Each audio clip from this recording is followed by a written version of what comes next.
Imagina só você ser neto do homem mais rico do mundo. Depois disso, você é sequestrado, os criminosos pedem um valor baixíssimo e o seu avô se recusa a pagar o resgate. O que você faria? O caso de hoje é sobre o John Paul Getty. Oi, eu sou a Naka e sejam muito bem-vindos ao Horror das Minas. Se você é novo aqui no canal, aproveita antes de mais nada, já se inscreve, assiste o vídeo completo, no final comenta o que você tiver achado e segue nas redes sociais. Aproveita e ativa o sininho aí para ficar por dentro das novidades. Então, sem mais falação, bora logo pro caso.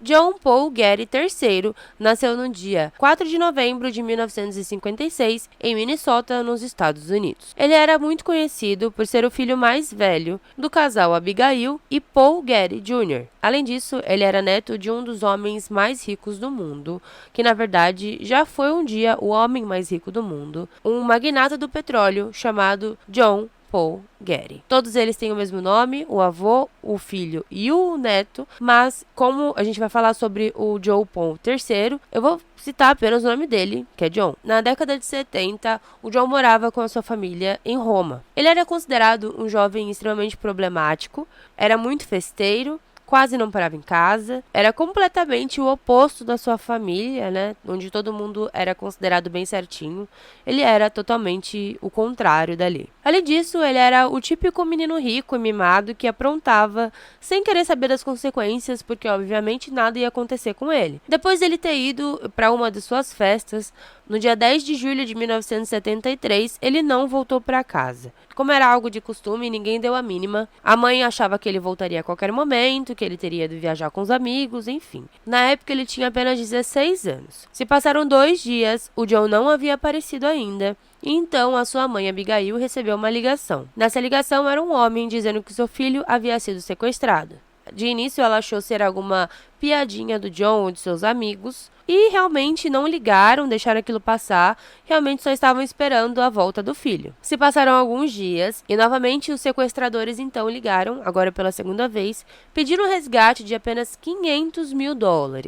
Ou seja, a família era uma das famílias mais ricas do mundo.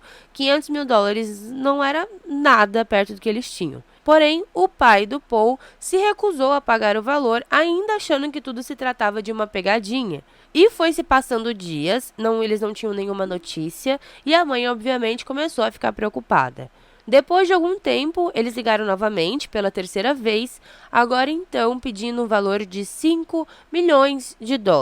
Como Abigail já estava preocupada e já tinha percebido que aquilo realmente era um sequestro, que o seu filho não estaria brincando com esse tipo de coisa, eles recorreram então ao avô, que era o bilionário, né, que era o dono de tudo, pedindo esse valor. Porém, a resposta do avô foi: eu tenho 14 netos. Se eu pagar esse valor, eu vou ter 14 crianças sequestradas. A família, o avô, o pai, ninguém se dispôs a pagar esse valor pelo resgate do John. Segundo eles, principalmente o avô, atender às exigências dos sequestradores apenas garantia o crescimento do desrespeito à lei. Se passaram 4 meses desde o sequestro do John. Eles ficaram todo esse tempo sem ter nenhuma notícia, até que então os sequestradores entraram novamente em contato, agora na verdade enviando diretamente para um jornal da Itália um pacote, onde enrolado em um jornal estava a orelha do John. Além disso, havia também algumas mechas de cabelo ruivo, que era do John, e um bilhete dizendo: essa orelha é do John Paul Getty. E se não recebessem um dinheiro em no máximo 10 dias, eles receberiam a outra orelha e em seguida outras partes do corpo. Ou seja, eles estariam torturando o John Paul Getty III. Nesse bilhete também, eles haviam pelo menos diminuído o valor do resgate para pelo menos 3,5 milhões. Porém, nem assim o avô quis pagar o valor do resgate, nem vendo a orelha do próprio neto. E a família sabia que se demorassem mais para pagar esse valor, o John acabaria morrendo. Com muita insistência, o avô então deu cerca de 2 milhões de dólares e emprestou ainda com juros mais 1 milhão para o seu filho. Eu não sei, mas dá para perceber que o John não era muito querido pela sua família. Quando eles conseguiram então juntar o valor e pagar o resgate, o John foi encontrado no dia 15 de dezembro de 1973 em um posto de gasolina no sul da Itália. O John teria ficado muito doente enquanto estava sequestrado, até por conta da sua orelha. Tinha sido infeccionado, então ele sofria muito com dores e os sequestradores davam penicilina para ele em doses absurdas que acabaram piorando ainda o seu estado de saúde. 9 dos sequestradores foram presos e do valor inteiro apenas 17 mil dólares foram recuperados. 2 sequestradores foram identificados como Girolamo Piromali e Saverio Mamoli. Ambos eram membros de uma organização criminosa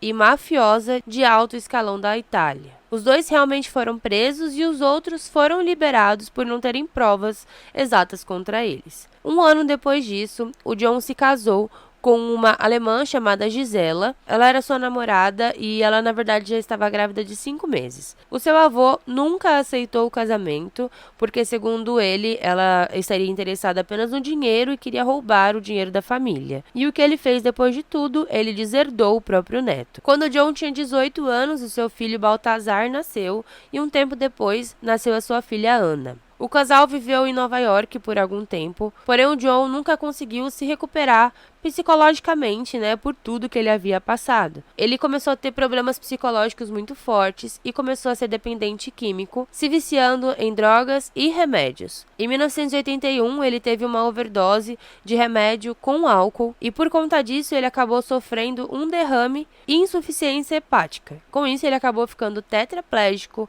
parcialmente cego e mudo, passando o restante de sua vida preso em uma cadeira de rodas. A mãe do Joe cuidou dele por muitos anos, inclusive ela chegou a processar o pai num valor de 28 mil dólares para custear ali as despesas médicas. Ele e a Erika ficaram casados até 1993, onde houve então o divórcio, e após isso ele passou a sua vida inteira com a saúde bem debilitada, de acordo com tudo que ele tinha passado. O seu filho Baltazar se tornou inclusive um ator muito famoso em Hollywood, participando de alguns filmes bem famosos. E em 2011, o John faleceu na casa de seu pai em Buckinghamshire, na Inglaterra, aos 54 anos. Ele faleceu justamente em decorrência à sua saúde, a tudo que havia acontecido anos atrás. Então foi isso, gente. Espero que vocês tenham gostado desse vídeo. Eu não conhecia essa história, mas eu achei muito interessante, por isso eu quis trazer para vocês. E se vocês têm alguma sugestão de caso, manda aqui nos comentários também. Aproveita e já se inscreve, comenta o que você achou, segue nas redes sociais. Claro, compartilha com seus amigos, ativa o sininho, tudo que vocês já sabem. Então é isso. Muito obrigada, valeu e tchau, tchau.